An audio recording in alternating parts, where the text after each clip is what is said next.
प्रज्ञापन मेढरे प्रदर्शित होइछि ओडिशा सरकारଙ୍କର सर्वबृहत महिला सशक्तिकरण योजना सुभद्रा। प्रतिवर्ष 2ଟି किस्तीरे 10,000 एवं 5 वर्षରେ 50,000 टଙ୍କା महिलाମାନଙ୍କୁ ପ୍ରଦାନ କରାଯାଉଛି। ଏହି ଯୋଜନାରେ ଅଦ୍ୟାବଧି 1,07,00,000ରୁ ଅଧିକ ହିତାଧିକାରୀ ପଞ୍ଜୀକରଣ କରିଥିବା ବେଳେ ବର୍ତ୍ତମାନ ସୁଦ୍ଧା 80 ଲକ୍ଷରୁ ଅଧିକ ମହିଳାଙ୍କୁ ପ୍ରଥମ କିସ୍ତି ପ୍ରଦାନ କରାଯାଇଛି।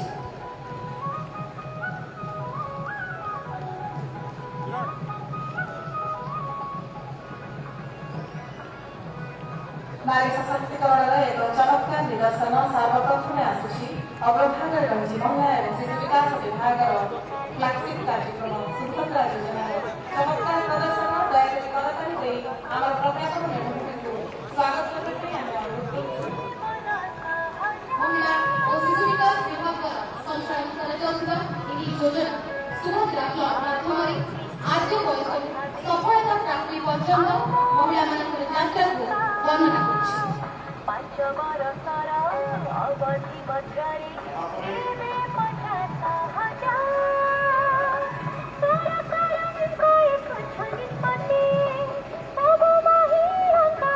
स्वास्थ्य और परिवार कल्याण विभाग द्वारा आयुष्मान आरोग्य मंत्री सार्वजनिक स्वास्थ्य सेवार प्रवेश पर चित्ताकर्षक मेढ़ वर्तमान मुख्यमंत्री निकट में स्वास्थ्य विभाग और स्वास्थ्य और परिवार कल्याण विभाग ओडिशा सरकार मेढ़ आयुष्मान आरोग्य मंदिर थीम रे चलित वर्ष संज्ञापन मेढ़ प्रदर्शित कर स्वास्थ्य और परिवार कल्याण विभाग आम देश और राज्यर प्रत्येक व्यक्ति को सार्वजनिक स्वास्थ्य सेवा प्रदान बार्ता को यह प्रसारित करुच्ची जनसाधारण निकट में 12 गोटी मौलिक स्वास्थ्य सेवा पहुंचाइबा यार उद्देश्य एवं वर्तमान ये चित्ताकर्षक मेढ़ मुख्य मंच अतिक्रम करुच्ची।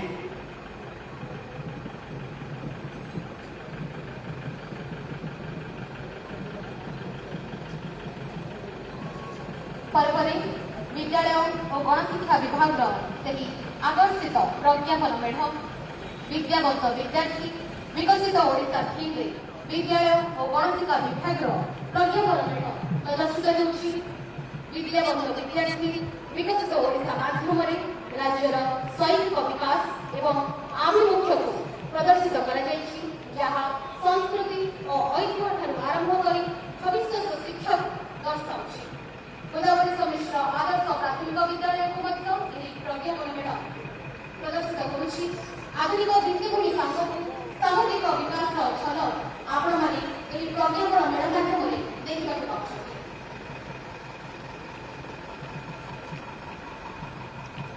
ओडिया अस्मितार अनन्य प्रतिनिधि हस्ततंत्र वयनशिल्प और हस्तशिल्प समग्र विश्व में आम राज्यर गौरव ये विभाग मेढ़ वर्तमान मुख्यमंत्री निकट में उपस्थित यार उद्देश्य होउछि राज्यर सांस्कृतिक ऐतिह्य को स्थानीय और आंतर्जातिक स्तर में चिन्हट करने सहित यार ख्याति को प्रसारित करने ओडिशा हस्ततंत्र और हस्तशिल्प समग्र ओडिया जाति को कलार एकतार सूत्र बांधि रखिछि।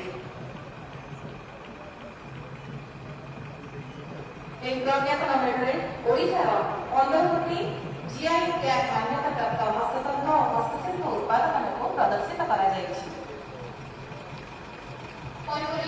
मिशन शक्ति विभाग प्रज्ञापन मेढ़ यह ओडिशार माँ मानक दक्ष उद्योगी सफल चाषी सुयोग्य परिचालिका सफल गृहिणी भाव दर्शाई विकसित ओडिशा गठन में मिशन शक्ति सदस्यंकर बहुमुखी भूमिका एक नूतन अध्याय सृष्टि करिछि। सशक्तिकरण में यह महा अभियान अनेक माँ आज लक्ष्य प्रतिनिधि निजर परिश्रम दक्षता और उद्यम बल से निज भाग्य को गढ़ी पारिछथि। वर्तमान अभिवादन मंच निकट को आगे आसी कृषि और कृषक सशक्तिकरण विभाग प्रज्ञापन मेढ़ समृद्ध कृषक योजना कहा प्रज्ञापन मेढ़ प्रदर्शित होइछि। कृषक मानकर आय वृद्धि होगा लक्ष्य समृद्ध कृषक योजना माध्यम समस्त योग्य धान चाषी तथा विभिन्न उत्पादक मान धान क्विंटल पिछा सर्वनिम्न सहायक मूल्य 800 टन सहायता प्रदान कराଯାଇଛି।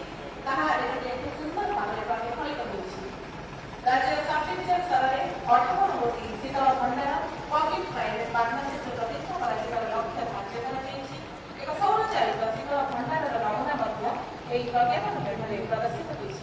ବର୍ତ୍ତମାନ ମଞ୍ଚ ନିକଟରେ ଉପସ୍ଥିତ ପଞ୍ଚାୟତି ରାଜ ଓ ପାନୀୟ ଜଳ ବିଭାଗ ଦ୍ୱାରା ପ୍ରସ୍ତୁତ ଏହି ଚିତ୍ତାକର୍ଷକ ମେଢ଼ ଏହି ପ୍ରଜ୍ଞାପନ ମେଢ଼ ମାଧ୍ୟମରେ ପଞ୍ଚାୟତି ରାଜ ଓ ପାନୀୟ ଜଳ ବିଭାଗ ଦ୍ୱାରା ଓଡ଼ିଶାର ଗ୍ରାମୀଣ ସମ୍ପ୍ରଦାୟ ବିକାଶ ଦିଗରେ ପ୍ରମୁଖ ସରକାରୀ କଲ୍ୟାଣମୂଳକ କାର୍ଯ୍ୟକ୍ରମ ବା ପଦକ୍ଷେପଗୁଡ଼ିକୁ ପ୍ରଦର୍ଶିତ କରାଯାଇଛି।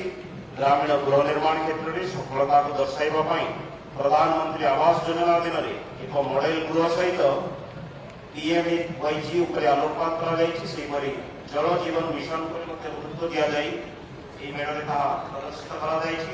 ବର୍ତ୍ତମାନ ଏହି ମେଢ଼ଟି ମୁଖ୍ୟ ମଞ୍ଚ ଅତିକ୍ରମ କରୁଛି।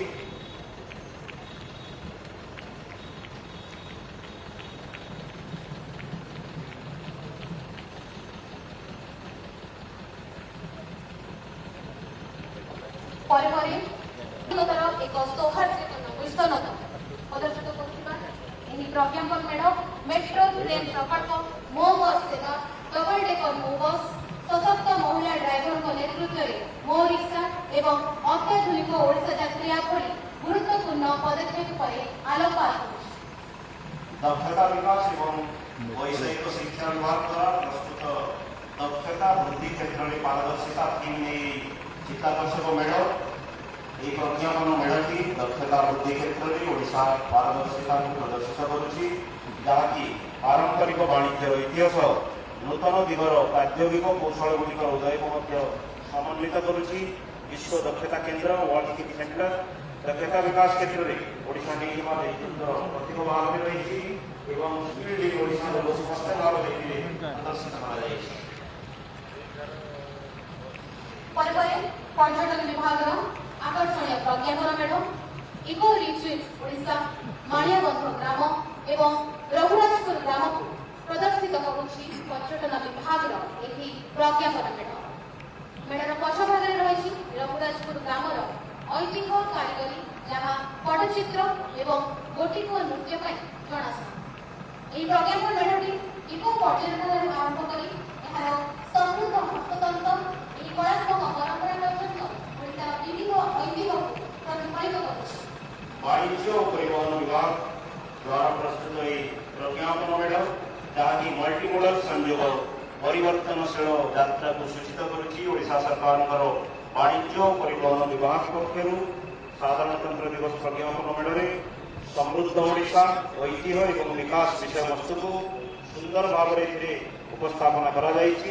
ଏହି କଳାତ୍ମକ ଉପସ୍ଥାପନାରେ ଓଡ଼ିଶାର ଗୌରବମୟ ସାଂସ୍କୃତିକ ଐତିହ୍ୟକୁ ଆଧୁନିକ ବିକାଶର ଅଗ୍ରଗତି ସହିତ ମିଶାଇ ଓଡ଼ିଶାର ପରିବର୍ତ୍ତନଶୀଳ ଯାତ୍ରାକୁ ବର୍ଣ୍ଣନା କରାଯାଇଛି। ବର୍ତ୍ତମାନ ଏହି ଚିତ୍ତାକର୍ଷକ ମେଢ଼ଟି ରାଜ୍ୟପାଳ ଆସୀନ ହୋଇଥିବା ମୁଖ୍ୟ ମଞ୍ଚକୁ ଅତିକ୍ରମ କରୁଛି। ପରେ ପରେ ମତ୍ସ୍ୟ ଓ ପ୍ରାଣୀ ସମ୍ପଦ ବିକାଶ ବିଭାଗର ଶେଷ ପ୍ରଜ୍ଞାପନ ମେଢ଼ ମହାସାଗରରୁ ଟେବୁଲ ପର୍ଯ୍ୟନ୍ତ ଓଡ଼ିଶା ଚିଙ୍ଗୁଡିର ଯାତ୍ରା। ଚିଙ୍ଗୁଡି ଖାଇବାକୁ ଯେଭଳି ସ୍ୱାଦିଷ୍ଟ, ତାର ବଜାର ଚାହିଦା ମଧ୍ୟ କାହିଁରୁ କେତେ। ଏହି ପ୍ରଜ୍ଞାପନ ମେଢ଼ଟି ସମୁଦ୍ରରୁ ଉପଭୋକ୍ତା ପର୍ଯ୍ୟନ୍ତ ଚିଙ୍ଗୁଡିର ଯାତ୍ରାପଥକୁ ବର୍ଣ୍ଣନା କରୁଛି। ପ୍ରାରମ୍ଭିକ ଦୃଶ୍ୟରେ ଓଡ଼ିଶାର ଉପକୂଳରେ ପାରମ୍ପରିକ ମତ୍ସ୍ୟଜୀବୀମାନେ ବ୍ୟବହାର କରୁଥିବା ମତ୍ସ୍ୟ ଧାରା ପ୍ରଣାଳୀକୁ ପ୍ରଦର୍ଶନ କରାଯାଇଛି ଏବଂ ପରେ ପରେ ଆଧୁନିକ ଉପାୟରେ କିଭଳି ବୈଷୟିକ ଜ୍ଞାନ କୌଶଳର ପ୍ରଦର୍ଶନ ସହିତ ଏହାକୁ ପ୍ରଶିକ୍ଷିତ କରି ଟେବୁଲ ପର୍ଯ୍ୟନ୍ତ ପରସା ଯାଉଛି ତାହାକୁ ଖୁବ୍ ସୁନ୍ଦର ଭାବରେ ପ୍ରଦର୍ଶନ କରାଯାଇଛି।